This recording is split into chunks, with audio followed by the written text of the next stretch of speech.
നമ്മൾ ഇന്ന് നമ്മുടെ കുഞ്ഞുങ്ങൾക്ക് ജീവിക്കാൻ ധൈര്യമുണ്ടോ എന്ന് നിങ്ങൾ ആരെങ്കിലും അന്വേഷിച്ചിട്ടുണ്ടോ? ഞാൻ കുട്ടനാട്ടിലെ പള്ളികളിൽ ചെല്ലുമ്പം പിള്ളേരോട് ചോദിക്കും, മക്കളെ നീന്തൽ അറിയാവുന്നൊരു കൈവക്കുക. ഇന്നലെയും ചോദിച്ചൊരു പള്ളിയിൽ പോയി ഒരുത്തം പോലും കൈവക്കുന്നില്ല. കാരണം അവനറിയത്തില്ല, അവൻ്റെ മാതാപിതാക്കൾ അവനെ വിടത്തില്ല. നീന്ത എൻ്റെ കൊച്ചു നീന്തിയാൽ മുങ്ങിപ്പോയാൽ അവൻ പൊങ്ങി വന്നോളും. അപ്പോൾ ആ മുങ്ങിപ്പോയാൽ അയ്യോ ഭയങ്കര പ്രശ്നമാണ്, പാടില്ല. കാരണം ആ പാടെ ഒന്നും രണ്ടും ഒക്കെ ഉള്ളേ. പോയി ഇങ്ങനെ നമ്മൾ പിന്നെ പളുങ്കുപോലെ ഇങ്ങനെ കാത്തു സൂക്ഷിക്കുക. ഒരു ജോലിയും ചെയ്യാൻ അറിയത്തില്ല, ജീവിതത്തിൽ ഒരു ധൈര്യവും ഇല്ല, സ്വന്തം തുണി പോലും അലക്കാൻ അറിയത്തില്ല. കുറേ മമ്മിമാരുണ്ട്, മോഡേൺ മമ്മിമാർ.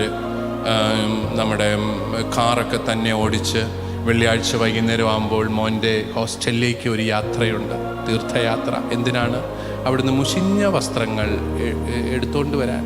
എന്നിട്ടോ പിറ്റേ വെള്ളിയാഴ്ച പോയി നല്ല പാക്കറ്റിലാക്കി അത് മുഴുവൻ ചോദിച്ചു. അവന് തുണി കഴിയാനൊന്നും അറിയത്തില്ല. അവന് ഒരു പുതിയ സാഹചര്യത്തിൽ ചെന്ന് അവൻ പിടിച്ചു നിൽക്കുകയില്ല, അവനൊന്നും അറിയത്തില്ല. എന്നാടാ തന്നെ അധ്വാനിച്ച് തുണി കഴിയടാ പഠിപ്പിക്കുകയില്ല. നമ്മൾ ധൈര്യമില്ലാത്ത ഒരു തലമുറയെ വാർത്തെടുക്കുകയാണ്. സുവിശേഷത്തിലെ കുരിശ് അന്യമായ ഒരു തലമുറയെ നമ്മൾ വാർത്തെടുത്തുകൊണ്ടിരിക്കുക. അവിടെയാണ് നമ്മളോട് പറഞ്ഞത്, അല്ല കേട്ടോ, ഇങ്ങനെയല്ല, ദൈവത്തിൻ്റെ മാർഗം കുരിശാണ്, ദൈവത്തിൻ്റെ മാർഗം കുരിശാണ്. പക്ഷെ അനിശ്ചിതത്വങ്ങളിലും വേദനകളിലും നിങ്ങൾ ഭയപ്പെടരുത്. ദൈവത്തെ സ്നേഹിക്കുന്നവർക്ക്, അവിടുത്തെ പദ്ധതി അനുസരിച്ച് വിളിക്കപ്പെടുന്നവർക്ക് അവിടുന്നെല്ലാം നന്മയ്ക്കായി ക്രമീകരിക്കും.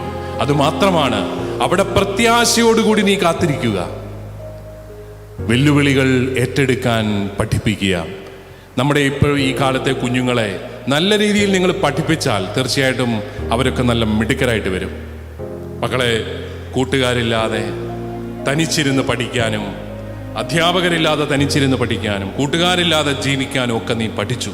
അത് നിൻ്റെ ജീവിതത്തിലെ ഏറ്റവും വലിയ കരുത്താണ് എന്നവരെ ബോധ്യപ്പെടുത്തി കഴിഞ്ഞാൽ തീർച്ചയായിട്ടും അതുകൊണ്ട് ഒത്തിരിയേറെ നന്മയുണ്ടാകും എന്നുള്ളതാണ് വാസ്തവം.